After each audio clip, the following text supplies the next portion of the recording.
Olá, minha gente. Olha, BRM responde, mas vai responder falando com vocês. Me perguntaram hoje se, em razão da Covid, eu posso sacar o meu fundo de garantia. Afinal de contas, tive alguma sequela, etc. e tal. E aí a gente lembrou da Lei 8.036, no artigo 20, que trata, que tem um rol das possibilidades de movimentação do fundo de garantia do trabalhador. É bem verdade que no ano de 2020, né, ano passado, quando começou aí a pandemia, foi editada a medida provisória 946, logo no início de 7 de abril de 2020, né? E nela houve a possibilidade aí de saque de alguns valores do fundo de garantia. Só que tem um problema, essa medida provisória ela não está mais em vigor e essa não resolveu o problema. A crise epidemiológica e sanitária ela perdura, né? E a lei 8.036, que é a lei do Fundo de Garantia, ela é de 1990. Ela não faz essa previsão do Fundo de Garantia, de saque em situações de pandemia. Mas, professora, mas lá está escrito, um dos incisos lá, que fala de força maior.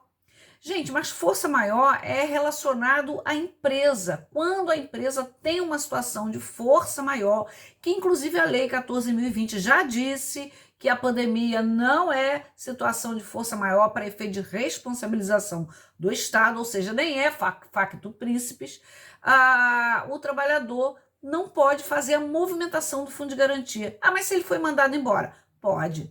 Se a empresa fechou em razão da pandemia, ela não suportou, aí pode, está lá previsto.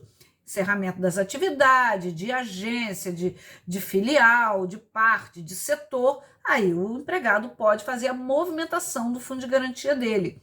Ah, mas e se esse empregado sofreu uma questão aí relacionada à sua moradia, uma tragédia? Pode. Vamos lembrar a tragédia de Brumadinho, em que o trabalhador, a empresa, o local de trabalho dele se manteve intacto em algumas circunstâncias, mas ele perdeu a casa.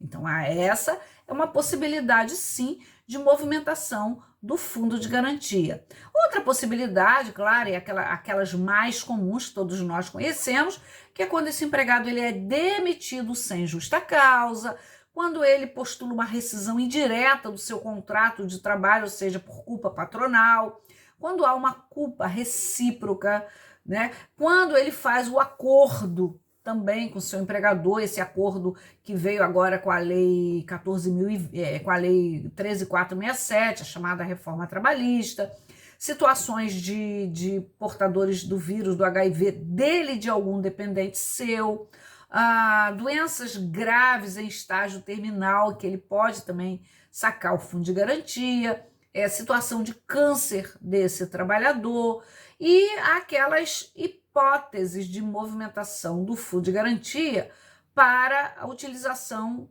de construção, de amortecimento de parcelas de financiamento pelo sistema financeiro da casa própria relacionado à moradia. Então, construir, pagar, amortizar, ou mesmo fazer o adiantamento, aquela entrada com valores do fundo de garantia, tudo isso é possível porque está previsto ali.